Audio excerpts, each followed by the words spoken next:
No light? No, we're not going live. We'll put it up later. Well, it's a real pleasure to welcome Cyril and Chris to speak to us today on, don't want to use a pun, a rather shocking subject, but about electricity and EMF and lighting and things like that. I'd just like to share a little bit of a personal story. It was probably about 20 years ago when I first got hold of a mobile phone, and I put it up to my ear, and after I'd finished the call I had a burning sensation all down the side of my face. My hand was on fire. Anyone else had that experience? Yes. And I thought, oh, this is not good. And then had incidents after that. And I remember one time in 2014 I was holding a friend's phone, and I held it for about 40 minutes. I just had it in my hand. And when I handed the phone back, my arm spasmed. It went into spasm, and I was in that much pain. I'm thinking, oh, there's something really bad here. So that led me down a path of investigating what these technologies are doing, and that led us to look at electricity and the effect of EMF and all those types of things, especially because of our son Daniel. And one of the things that we did recently is that Cyril helped us to paint our bedrooms with a special paint, and we reduced the EMF effect drastically, and Daniel was much more relaxed and having much better sleep as a result of doing those things. So we think this is a subject that is important for us to look at, so I'm happy to hand over to Cyril, who's going to share some important things with us. You can hook it up. Okay. Put it in your... And if you can stand here, then we can... Oh, I see, I can see them here. Super, all right. Yeah, yep. So you'll be right to take the screen too. No, I've got it hooked into there, so if you get a front screw,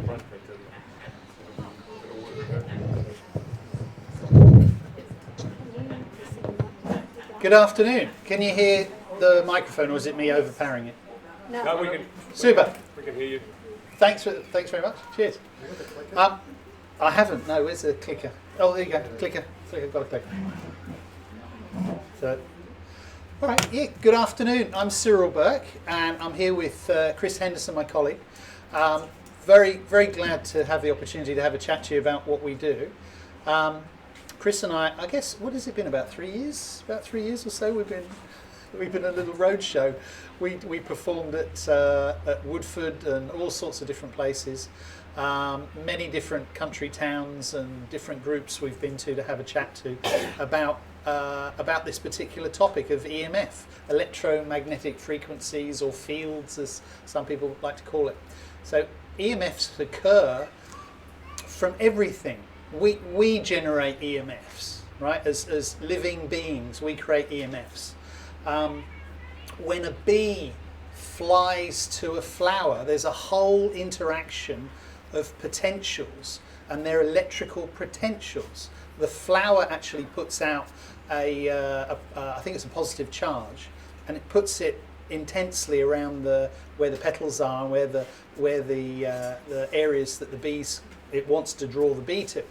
And once the bee's been there, it'll actually discharge to ground that energy. So when the bee goes from flower to flower, even before it lands, it recognises whether there is a potential for pollen there. Because if there's already been a bee there, the flower's telling it, no, don't worry about this one, I've already had a visit. We interact with nature ourselves. Have you ever walked into a room or met somebody and instantly you've sensed something that you wouldn't have gathered from what you saw? Okay. Sometimes people talk about it when someone is maybe mugged in a city, right? And they often say, well, I could feel them. I could feel them before they got to me. You could feel their intent. Okay. This is why a dog knows whether to bark at you, growl at you, or bite you, because they're managing their levels, right? They're picking stuff up. How do they do it? Well, your heart is producing an electromagnetic pattern, and it's pulsating continuously, and it's so big we can measure it across a room virtually with some of the stuff that they have in hospitals. Now that field basically pours around the body just like the magnetics would around a magnet. If you've ever taken iron filings and put them on a piece of paper and put a magnet underneath, you actually saw the invisible, didn't you? You saw the radiated patterns. Well, your heart produces that as well, and you literally have this great big heart energy, which is an electromagnetic field. Everywhere in nature we have electric fields, and we were created to function within these very subtle fields, right? They're everywhere. But we now live in a world that wasn't created, shall we say, with those subtle energies. Now we're looking at energies that are overridden, aren't they? They're overridden so highly with electrical cables, like our example down here. We've got a perfect example here. Many different cables. They're all pulsating at about 50 hertz, so 50 times a second. They put out a pulse. Or our heart only puts out a pulse maybe 80 to 100 times a minute. That's putting out 50 times a second, right? Bang, bang, bang, bang, bang, bang, bang, all the time. That field that's radiating from the cables, we can read many meters from the cable. And you have other energies as well. You've got an electric field and you've got a magnetic field. The magnetic field is in the same family, so to speak, but it's actually a huge, powerful one that rolls through the universe carrying information. And it tends to have an influence on structure, and science basically is based around electric and magnetic fields. I say that because if you looked at chemistry, for example, the science of chemistry didn't exist until they understood electrical charge, because only then could you make decisions over what chemicals were existing. And all of those things, when you look at pH, when you're measuring the soil, etc., and you're thinking acid and alkaline, pH is actually an electrical value. It's been converted into an acid and alkaline for convenience of the user, so to speak, but actually it's an electrical field. Okay, so we are electrical in every way possible. Now, with the new technologies that have been rolling out ever since power in homes, really, we've seen changes in health. People's health has been impacted. Now, because of the influence of industry and, shall we say, vested interests across the whole spectrum of marketing and engineering, the people that supply the copper, the people that educate people at university, the people that provide the story of how things are supposed to operate. Very often they're not quite as truthful and accurate as they possibly could be. And the rollout of electricity is a terrible story of that. There's been books written by epidemiologists, people who look at the rollout of changes in society and see disease occurring. Have you got the Dirty Power book with you today? No. There's a book called Dirty Power. It might be on one of our slides. And in that, it talks about dirty power and the rollout of electricity, and how it basically, at that moment, they saw a dramatic change in chronic inflammation and chronic disease. And the best way to deal with that? Hide it by putting electricity everywhere. That's what they've done. There is no control group, right? There is nobody virtually in our society who isn't living and sleeping in that situation. And we've seen that with other things that people try and hide, haven't we? Where if you can get as many people as possible to take a poison, then you've got so few people left who haven't taken it, you've got no control group. I'm sure you can think of many different ways in society where that can occur. And we're seeing that now with mobile phone usage, electrical fields, the design of houses where there are problems that are repeated again and again and again. I've asked lawyers and people like that about, how these things can be resolved, and most of the time they indicate that industry and government will not admit to the problem because of liability. If they suddenly changed the regulations and said, don't put a solar panels on a bedroom ceiling. Don't put them next to. Don't put your bedroom next to, shall we say, a solar inverter. Don't put your power from the street into the roof of the house over a bedroom. All of these things are impacting on where you sleep. If they were to change the rules and say, okay, well, we've realised that that's no good for you, then unfortunately they're fearful of litigation, so they don't want to ever admit to it. And this unfortunately means they perpetuate a problem, even though perfectly sensible scientists realise we shouldn't do that. Now, you'd think they'd just say, well, hang on, let's make an update, let's change that, we recognise it. But they don't seem to want to do that. And the mobile phone, these things here, perfect example. If a hand is heating up, if the skin is heating up, you realise something's happening, and it's not in your best interest generally. In fact, the mobile phone itself, the testing that they do for mobile phones, the phones themselves fail their own tests if they're held in the hand, if they're carried on the body in your pocket. They fail their own standards if you put them next to your head, because in the manual of these and the approval for the transmitter standards, it literally tells you not to do those things. Okay?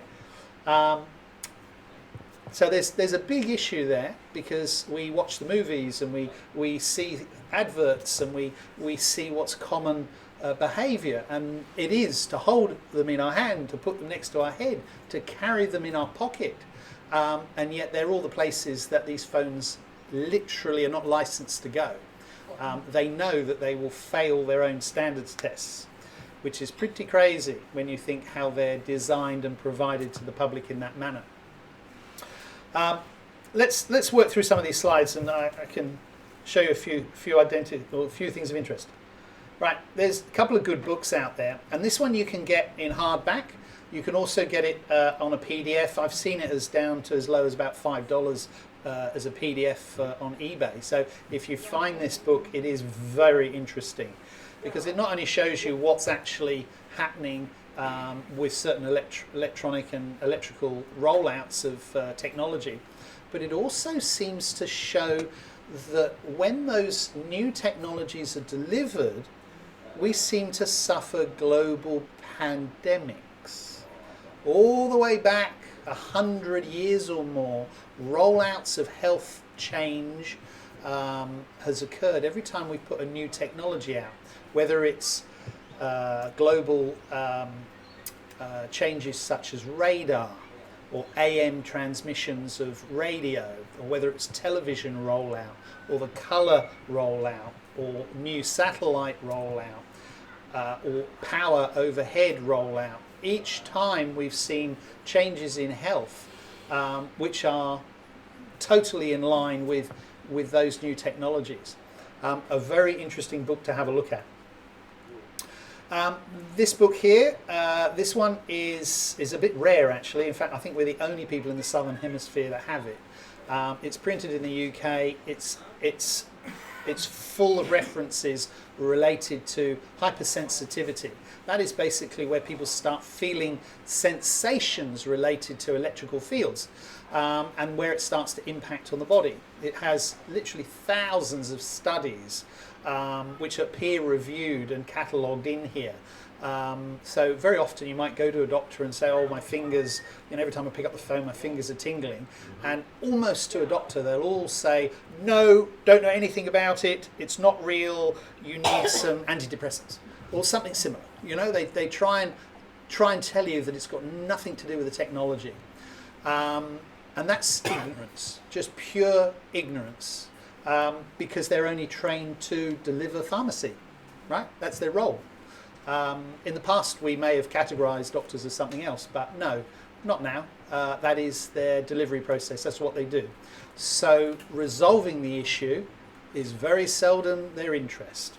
Hiding the issue is almost always the methodology used. So you can't rely on the medical system now to actually help you with any of those problems. The studies in that book, very interesting indeed, and it's the sort of thing you can put under a doctor's nose where they've got nowhere to go. They have to start paying attention. And we have had some good improvements on the Sunshine Coast. Actually, there's several groups of doctors who not only realise it's real, but have actually acted on changes in their own clinics and their own homes. So they are unfortunately the minority, but it's a starting point. This is a little app that you can get. It's free, and I hate to put things on my phone. In fact, I've even ripped it off my phone now. But it's I've got a phone now that has no apps at all to stop me or reduce the amount of time I spend on my phone. But this particular app, if you are somebody that uses apps on a phone, if you are reading studies and research, that app is very useful because it converts all the different energies into values that you can recognise. So if, let's say you're looking at magnetics, they're often measured in Tesla and they're often measured in Gauss. So these are like, shall we say, metric and imperial. They're still a measurement, but it's difficult sometimes to compare the two. Well, we're able to, with that phone app, actually look at something and turn it into nanoteslas, into milligauss, into all the different combinations. And that means when you're reading a science paper, you can make a lot of use of it. It's actually called EMF calculator. Oh, you're right, it's not on there, my apologies. So EMF calculator, it's in both the Android and the Apple shop. I'm going to get that. Yeah, stop poisoning me. Now, we actually provide solutions for almost all the issues related to EMF. And we're going to work through some of those so you can identify them. So here's one. This is a house near the Gabba in Brisbane. And there is a commercial transmitter on the top of that house. Now, you wouldn't guess it straight away, would you? You really wouldn't guess. And yet it's a tube, and when that tube's off, you see all the clusters of the transmitters all the way around. And what have they done? They've taken a building that is full of renters, and the owner of the property has taken the money so that he gets more rent basically for his piece of land, and the people in the house really have no idea what's happening. The values where I took that photograph from, and I haven't zoomed in, it really is that close to the neighbour across the road. We had about 12,000, no sorry, 1, 2, 3, I'm just counting the decimal points. Yeah, we had 120,000 microwatts per metre squared. It's colossal. Where we are here, I think we've got about 3,000 or so. Something like that, yeah, about 3,000, 4,000. So it's about 3 to 4 times what we've got here today. When you start getting to those values, you get significant illness very fast, right? The lady that was living in that house, she had calcium coming out of the glands in her throat. She literally could press with her fingers and she would spit balls of calcium out. And the doctor she had said, oh, we've got no idea what that is, no idea at all, and wasn't able to help her. We shielded her bedroom, and within 2 weeks everything stopped. So it's known as calcium channel gate toxicity. And that's the test that's actually used in court when they're trying to decide whether something is a result of an electric field. Electric fields cover a whole range of frequencies, everything from your Wi-Fi to your wristwatch that's maybe linked to your phone, to Bluetooth, to headsets, all the way through to high power cables and things of that nature. So a real event in somebody's life, having to shield that bedroom and then finally resolve that health issue for her.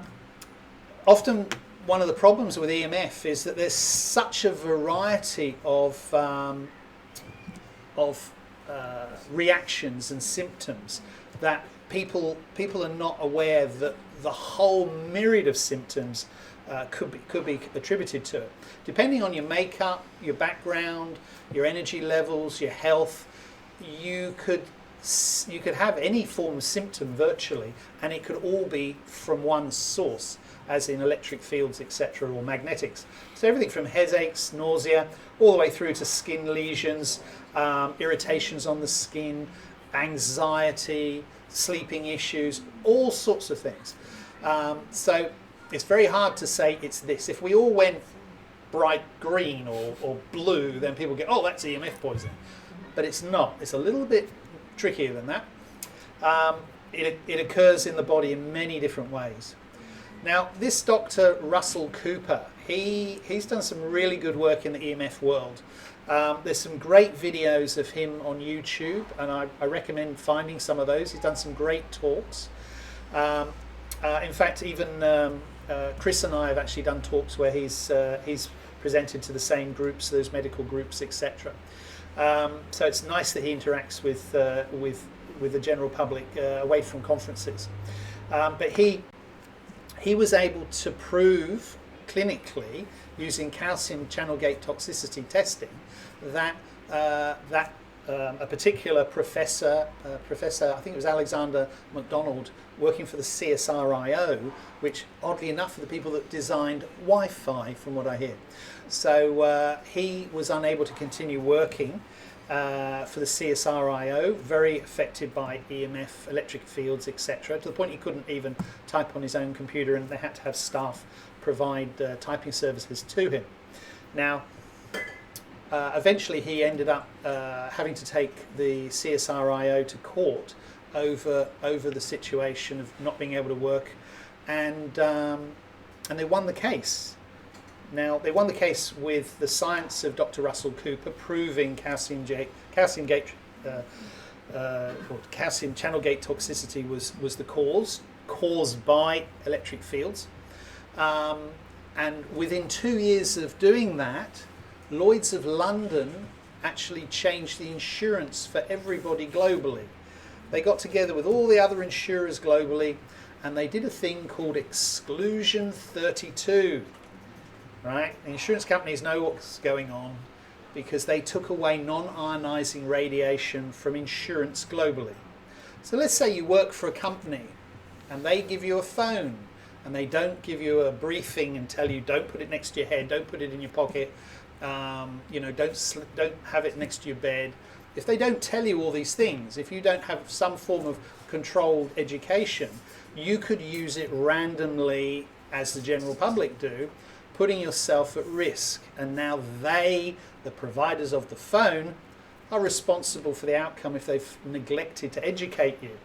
Now, I've given talks to Sunshine Coast Council and Noosa Council on this because they hand out hundreds of phones a year, and basically they have no insurance. And it's the same for every company that hands out phones. They don't have insurance because it is a non-insurable, because the insurance companies know it's waiting in the wings. The levels of sickness that occur from EMF are expected to be colossal. So they've already taken it off the insurance. So each business is personally responsible for any claims. Now, we know what a tower looks like. And if you were going to buy a house, you'd probably say, oh, I don't want to live right next to that. Right? But what about that? Right? They're towers. They're all telecom towers. They're all transmitting flat out. Exactly. Right? We can't see the wood for the trees. It's a tree, yes. No, it's not. It's a tower. You remember the first picture I showed you? That was of what looked like a little chimney, and in fact it was a telecom tower. They're buying buildings and putting them in the top floors. They're putting them in church towers. They're putting them everywhere they can get elevation.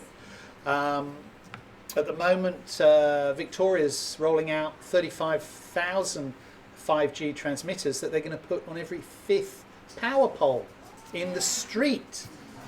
Right? So that is rolling out now. Oh, it is. It is rolling out.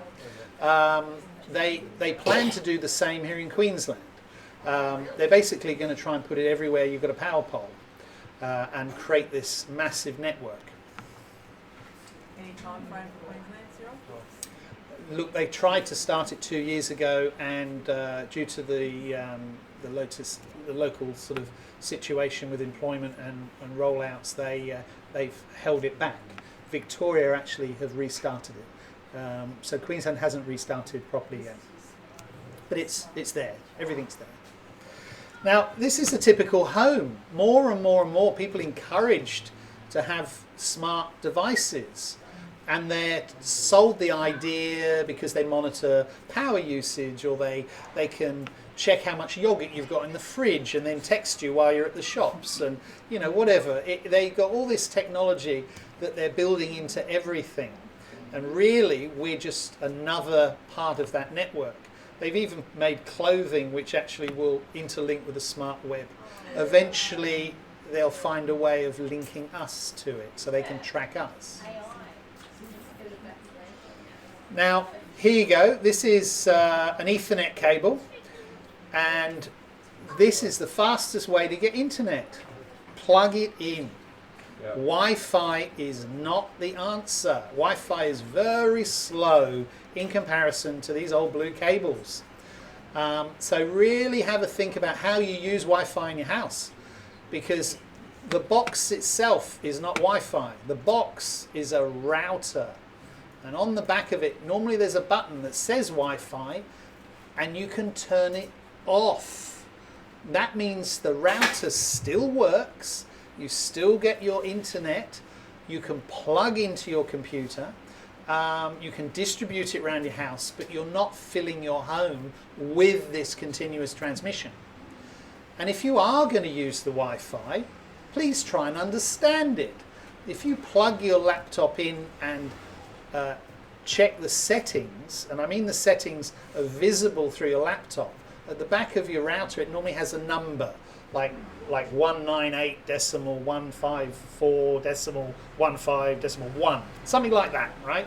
Numbers, dot, etc. If you type that into your computer in the search area, it'll communicate with the router directly.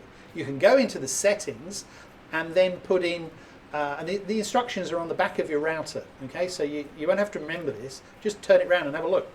You can then turn one of the transmitters off, because you'll find you've got maybe 2.5 and 5 gig transmitters in there. Unless you're running many bits of equipment, most of the time one of them is perfectly fine. And you can literally turn it off. So you have one running. Now you've halved the issue. The next thing is, normally you've got power settings as well, where you can take it from 100% power maybe to 50% or 20%. If you play with that, you'll find most houses work perfectly fine at around 25%, because at full power you could probably go 300-400 meters from the house and it still works, and you don't need that level of energy to run your phone or run something else you're using. So these are different ways of tweaking what you're doing with the equipment you've already got. Now, if we saw kids playing under towers like that, we're probably going to say, come on lads, let's play cricket somewhere else.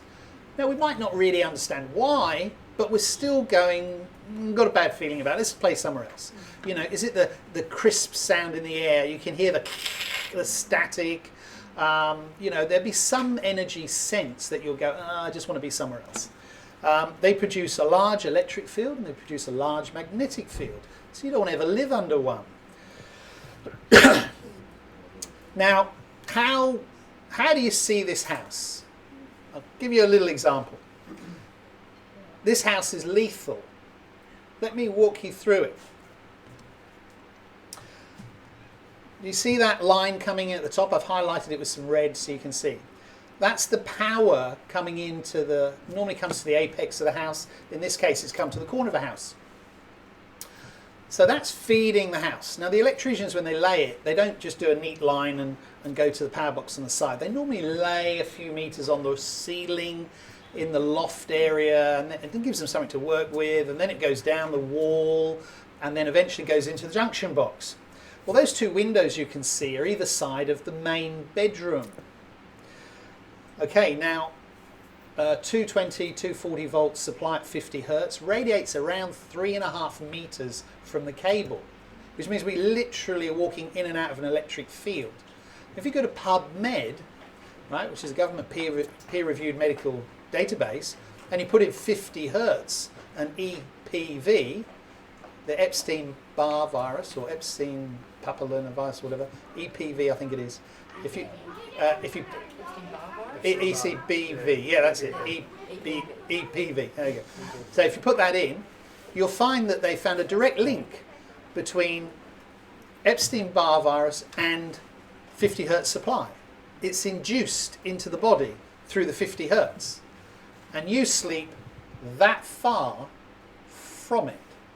Because in your bed, either side you've got a GPO, a general purpose outlet, either side of the bed, in virtually every house in Australia. And the wall, if it's not shielded, will be about that far from your head, right? Now, that lead produces a field that goes at least 3.5 meters out, which encapsulates your whole bed and probably right over to the next wall. And yet you're lying in it every night. It's exhausting your body. It's preventing the release of melatonin because your body sees light not only through the eye, but through its whole electric field. And the electric field from the wall inhibits the release of the melatonin. And the melatonin is a major antioxidant, and it basically has so many interactions with the body, and it's being muted by the 50 hertz supply in the wall in virtually everybody. That, once you know that, you can't unlearn it. You now know that that's there and that's having an impact. And we have meters that we put at the bottom of people's feet to see what's happening and coming out of the wall. And then we work our way through the breakers until we turn the power off in the bedroom, and everything goes quiet and the meter goes quiet and goes back to zero. And then we know it's a good place to sleep. Now, turning the power off every night is not for everybody. I did it for 2 or 3 years just before finally being able to put up a canopy and shield the room properly. But it is a good starting point, and it's a good test. If you just do it for 4 nights, let's say, turn the power off. I mean, properly turn it off, not at the GPO on the wall, but actually at the power box. Your fridge is not going to melt down, it's not going to fall to pieces. You'll be perfectly fine in the morning, but you'll be amazed. If you do that for 3 or 4 nights, you'll literally start to dream again. Your body will start to detox. We've had people wake up and call us because they think they're hallucinating. They're dreaming. They haven't dreamt in decades. And finally the body's gone into detox, finally gone into REM sleep, and they can't believe it. They literally didn't know what they were missing, right? That's real. That's what happens to people. We are an electric being, and the wall power is overriding and messing with our chemistry. Now, that cable goes directly above the bed. It's laid above the bed in the ceiling area, and then it goes down the wooden wall to the junction box on the side. Everywhere in that area, we've got electric fields. Now we've got a special one here as well. We've got a magnetic field coming from the termination of the wires where they separate into the junction box. That produces a magnetic field. Now that's a slightly harder thing to shield. We do have the solution. It's called cobalt. And we import that from Germany, and we provide it to building biologists and engineers here in Australia as part of our shielding processes. Now, the electricians, when they were putting this house together or updating it, they put air conditioners, right? A split air conditioning system in that bedroom. And they put the compressors for it. There's 2 compressors. They put them under the bed, under the floor, because it's a Queenslander. So they had enough space. So if you didn't have enough magnetics from the wall and the cabling and what's in the roof, now you've got them under the bed just to nail it in. The owner of this house, who came round with me when I was doing the survey, she spent the whole time on the phone chatting while trying to see what I was doing. She's dead now, right? She's dead, and she was in her 4th round of cancer treatment. She wouldn't move out of this room, and yet she had another room at the back of the house which was perfectly fine with none of these issues, but she wouldn't move because the walls were painted brown. Makes you wonder, doesn't it? Paint the walls. That's the area of the electric field in that area. You can't get away from it in that bedroom. You've got overhead cable feeding a junction box, feeding compressors and everything else right in that space. And if you've got mattresses with metal coils, they do an amazing thing. You lay a body on a mattress with electric coils, or should I say helical coils. It picks up the electric field, even the finest value of electric field, and amplifies it into the body. If we pull that mattress off and we put a foam one down, it seems to dampen it significantly. So it's propagating the situation. Worth realising. Look, I love a coiled mattress, so we sleep in a Faraday cage, right? There are solutions. You don't have to throw your mattress away. You have to deal with where the sources of the problem are. Cyril, what are latex mattresses like? Are they okay too? They don't have metal coils, so they're not making it worse. Yeah, simple as that. Other sources. Look, anywhere where you've got breakers, you see these breakers, you'll see them in sub boxes, which are small things in apartments, or you'll see big ones, racks of them that might be in a stairwell of an apartment, or it might be in a meter box in a house. Behind those, there are terminations. And you can see on the right hand side of that picture, the wires go in one way and out the other, so to speak. And as a result, we have separation of live and neutral, and when you separate it, you get a resultant force of magnetics. So anywhere where you've got two cables separated, you start getting that. And that's one of the things that we see heavily. Like the junction box, meter box that's around the side here, it's got about 160 milligauss, about that far from the door on the outside. Tragically, there's a bed on the inside, so whoever's sleeping in the main bedroom here is literally sleeping with a magnetic field right there, and that unfortunately is terribly common. So it's something to pay attention to and understand what's happening in your bedroom space. What about caravans? There's little boxes within. That's right. There's a lot of space in there. That's right. People in caravans, tiny homes. We actually do a lot of work with those. I'll show you some pictures of the types of things we end up working with. But anywhere where you're having to sleep, that is your premium position. That's the place you want to detox overnight. We live in an environment so full of energies and poisons. Your body is really brilliantly capable of detoxing, but not if it's sitting in an electric field all night. You've just given away your opportunity to detox. You've shut it down. And what's the main thing that the elderly die of now? Toxic overload in the brain. That's what is the big killer. These street scenes I've put there, you can see how all the houses are very close to the overhead power cables. And we've had situations where I've literally turned around to the client and say, please don't buy this house. You know, and very often that's enough. They understand once they've seen through our eyes, so to speak, where the junction boxes are, where the power cables are. If you've got overhead stacked cables outside your bedroom window because your house is pushed right to the front of the block, which is such a common thing in Australia, the chances are you're drowning in electromagnetic fields in your bedroom. And if it's a two-story house, you know, and you're on the first story, of course, it brings you even closer to these overhead power cables. Cyril, can you mention the study with non-Hodgkin's lymphoma? Yeah. It's. I think it's still on the World Health website. They did a study with boys. They did. I think it was about 400 boys. Non-Hodgkin's lymphoma, as Chris mentions there. They were basically all treated with chemotherapy, if I remember, and they tested the magnetic fields, and the base group or the control group was less than 1 milligauss. Okay, so that was the group that they said, okay, well that's normal, and then they went from 1 to 2 milligauss. What's happening in the children that live in those bedrooms? And then they went, what's happening in the 2 to 3 milligauss? What's happening in the 3 to 4 milligauss? Well, the 1 to 2 milligauss group had a 100% mortality rate over the first group, which was less than 1 milligauss. Okay? But the third group, that was 2 to 3 milligauss, had 100% mortality over the second group, which was 100% mortality over the first group.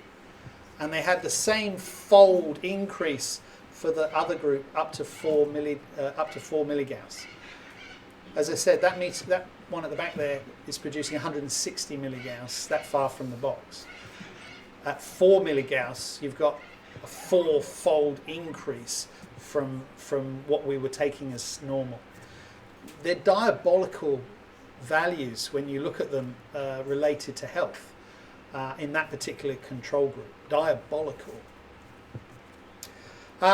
We actually get involved in building designs, because when someone's building a house, if they're conscious of EMF, they can create a beautiful home, and then they let us go through the drawings and help them plan where cables are laid, where equipment's laid. It doesn't change the function of the house typically, but it dramatically improves the health of the house, so to speak. So we get involved in remotely doing drawings and helping people that way. We've done eco homes in America, where we've done all the drawings and done all the calculations for them. We've done a lot of caravans and campers and tiny homes and things. These are just examples of vehicles and things. But as you mentioned, in a small environment, people are living closer and closer to power outlets, batteries, solar inverters, power inverters producing from 12, to 220 volts, etc. And some of these are producing hundreds of milligauss of value, and they're under the bed, literally under the bed, which seems like a convenient place to put batteries and other things that you don't want to handle very often, but not the place you want if you haven't paid attention to it. We often don't need to move those items. Often we're able to shield it with cobalt layers, and that's one of the biggest solutions most of the time for these. And it's literally like paper. It's very, very thin, and yet we can lay it out, fold it, and dramatic differences occur in the magnetics. So that's something. But we've provided that same technology in industry as well, where people have had machines that produce magnetic fields. We're able to help them plan how they're going to use that and staff those types of things. Now, dirty power. This is a bit of a favourite here. Dirty power is the result of bad engineering. Solar systems in Australia and the solar inverters are appalling. They're appalling. They have injected into the electrical fields between about 15 and 20 kilohertz. It's literally a microsurge of energy. And if we speak to people like David Stetzer, who's an American engineer who worked for the military, he literally was involved in generating 20 kilohertz signals into the power lines to kill their enemies. Right? Just let that sink in. The Americans developed that to put on the power lines to kill their enemies. David Stetzer admits to it, and he set up a company to try and resolve it for the public. All right, so you can buy Stetzer filters. There's one on the table over there. They're just a little white thing. They plug in, and you need a range of them to dampen the house down. But that is an engineering issue, because there's no need at all for that signal to be in there, and yet it is. We carry around a big expensive oscilloscope to plug in and see what's in people's homes, and almost in every case it's injected with unnecessary microsurge that messes with your nervous system, your hormones, everything. It's crazy, and no need to be in there. So we have to go in and engineer solutions for that. And we've actually got a team of engineers in Brisbane at the moment who have been working on it for about 18 months to produce a whole house filter. It's actually been quite a challenge, because there are companies all around the world that say they produce whole house filters, and they don't work. Because I'm the guy who plugs in an oscilloscope and actually looks at it. So marketing materials say one thing, and when we plug it in, it doesn't do what it's supposed to do. So we've had to literally invent one for ourselves, and the team are doing a really good job at the moment. We've done some really good field trials, and we're looking at now doing off-grid testing as well. So solutions are coming bit by bit to get rid of this rubbish that people are putting into the homes, but it's not been an easy solution. The slide you've got in front of you, it looks very technical, but the red at the top, that's the microsurge, and the hump, the up and down wave, the sinusoidal waveform, that's the 50 hertz supply. So that's what you wanted to buy. That's what you wanted to use. And the red spikes across that top section, that's what we call GS units or Graham-Stetzer units, microsurge. So it's measured in GS units, and that's about, I forget, about 1,000 GS units. Unfortunately, most homes, including this one, are sitting somewhere around 2,000 GS units. So that area there on an oscilloscope will just be a red bar. Very, very aggressive, has an impact on sleeping, has an impact on hormones, has an impact on mood. Even dogs, we've even had amazing feedback from clients where they put filters in and their dog that they thought just was a dog that barked all day, stopped and went to sleep. It was just crazy. And they said, I can't understand. Why did it happen? You know, it's because the dog is being agitated all the time by the dirty power. We use things like this. This is a fluke oscilloscope. They're about 10 grand actually, the left-hand one, and that's what we use to test electric fields in that way. I put blue on this one, so this is a blue superimposed, but the red line, in this case the wave up and down, that's the 50 hertz supply. That's the only thing in that picture you wanted. And the blue, it's got so much dirty power, all the spikes have squeezed together, so it just looks like a jagged patch. And that, unfortunately, is very, very, very common. If I zoom in on this one, which is what I've done there, you can see it's sitting at about 16 kilohertz. And you can now see what the spikes looks like. Bang, bang, bang, bang, bang. That's what you're looking at. That's dirty power.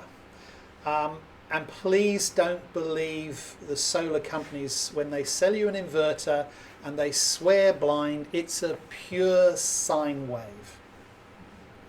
Because they're not.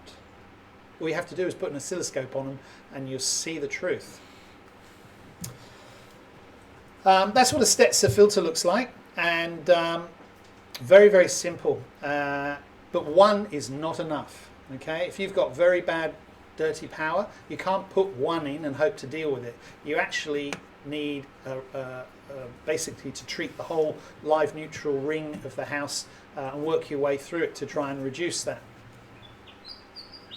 That's why we do them in boxes and we use these simple meters. And we've actually done a video, Monique, my partner, she's done a video and it teaches you how to install them. So people can buy them online and we can ship them all around the country into New Zealand.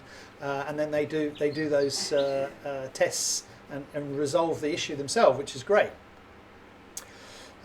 This is the coming soon. This is our dirty power filter that we're working on at the moment. And the guys have done a great job, so I'm really looking forward to doing the next set of trials. Now, people ask us, well, how can I resolve it? I feel like I'm being bombarded by 5G, 4G, 3G, Wi-Fi, electric fields. What can I do? Well, we found, after going in many different directions, the easiest thing to do is solve your bedroom issue. And maybe your office, if you spend a lot of time in your office. Let's say you're working from home. Because if you choose the places where you spend the most amount of time and forget everything else, right? Because you want to go to the cinema, you want to go to a restaurant, you want to go out on the streets, right? And there's no point not doing that. But if you're getting frazzled, if you're feeling exhausted continuously, and you get worse when you're in these environments, your toxic level is at such a level that you're not able to enjoy it. But if you're detoxing overnight or in your home, when you go out, you've got a lot of space to enjoy and not get too toxic too quickly. Right? Remember, most people are reacting to electric fields because they're sleeping in it, they're living in it, they're working in it, and they don't even realize what's happening. As soon as you find one space, clean that space up, sleep there, your body will just detox, detox, detox, and you won't have issues during the day generally. For most people, that's the solution we found. Now, this paint, we're the importers of Y-Shield, and we provide this to building biologists and painters and builders and architects all around the country. It's a black paint, and you basically paint the walls with it. And it has a graphite, a carbon graphite conductive material in it, and the electric fields go into that, and they won't come back out. They don't want to come back out. They don't want to go into your room. They come from the outside into the paint, and it's grounded. It just runs away. So it stops those values from getting into the house. Very straightforward. Now you don't have to keep the walls black. Of course you can put undercoat on it and then put top coat. So don't worry, it's not like the old Ford story where it was black. It was always going to be black. No, you can have the bedroom any colour you want. This is a chart of EMF values, and it's difficult to read on screen, I know, but at one end we're looking at about 40 megahertz, the other end we're looking at about 40 gigahertz. So there's a colossal frequency range, and yet it produces a pretty consistent 40 plus decibels, and that's a form of attenuation. So it's a number that says it's able to reduce the energy that's coming into the room, and that's well over like 99.999% reduction. That's why we call it attenuation rather than blocking. That's what it looks like. It's a grey paint, pretty easy to work with. In fact, you've worked with it. You managed to get it out of your hair already. And it's grounded. We have a thin tape that goes round and it goes to ground. Now there are other ways as well. If you're working in an office or you're making a machine or something, often they might shield the cable itself. These are different formats of cabling. Also windows. So if you've painted the walls, your windows are obviously a big way of getting EMF into the room still. It's a big open pathway. So we also provide different forms of tinting that actually have high levels of EMF shielding, and we put them into camper vans, caravans, houses, all sorts of different areas. And they come in various colours as well. There are also cloths that turn into clothing and curtains and many different things. There's a myriad of items. In fact, I've got a little folder on the table there with samples that people turn into curtains and all sorts of things. And then the magnetic field shielding, that's like it's a little bit like wrapping paper. It's very, very light and yet extremely effective at shutting down magnetics. It also comes on a roll, so we can run it round materials. Now that's what we do day to day, but I also run a company called EMF Safety. Now here's an admission for you. I helped write the 5G testing for Energex. So when they put the towers, or should I say the transmitters, on the street lamps, they're using RF monitors that we provide through EMF Safety. And I helped them come up with the testing procedures so they wouldn't cook each other while they were installing them. So we've seen firsthand the industry's responses and how they're trying to deal with things. We represent Wave Control. So Wave Control are a European manufacturer of the top level of test equipment, and there's one of their meters on a tripod just to the side of the screen there. And there's a whole range that we provide. So we even have equipment that can go on vehicles and map whole cities. There are items that you can put on the top of a mountain that run off solar that can check the EMF coming into national parks and things.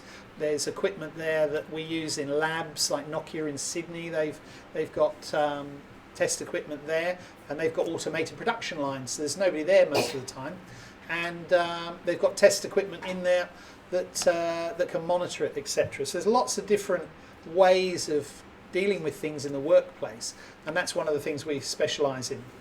One of the things we tend to say to people is, don't rent it, don't buy it, don't renovate it until you understand the EMF situation, so we can help you not make a terrible mistake. And that's basically it. And sometimes it's simply somebody sending us a photo over the phone.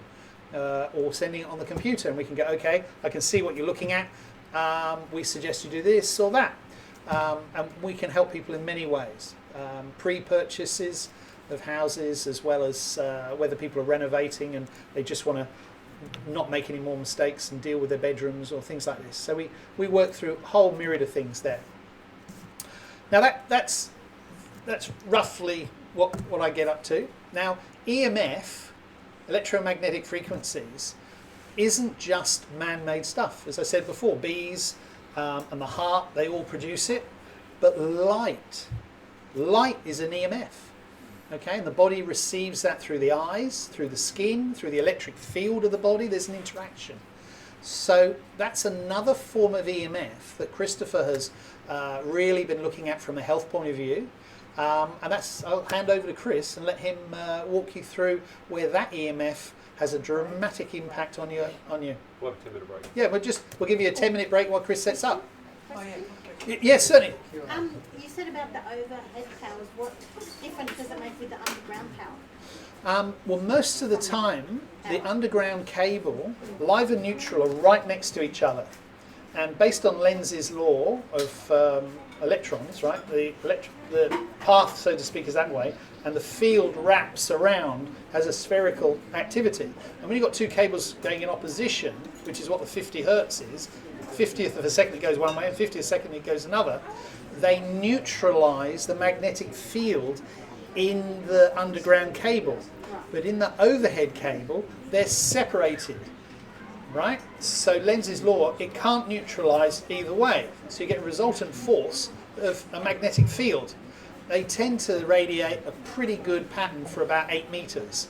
So if you've got it 3 metres from your boundary, and your bedroom is, 3 metres from the boundary the other way, and you're 4 metres above ground, it's right in your bed, literally. So underground cabling is much better than Yeah, purely because the live and neutral are really next to each other, and they neutralise the magnetics until you get to the termination where it separates slightly. And headsets, I was in a call centre with a headset that goes to the, like the, So you've got a microwave transmitter in your ear.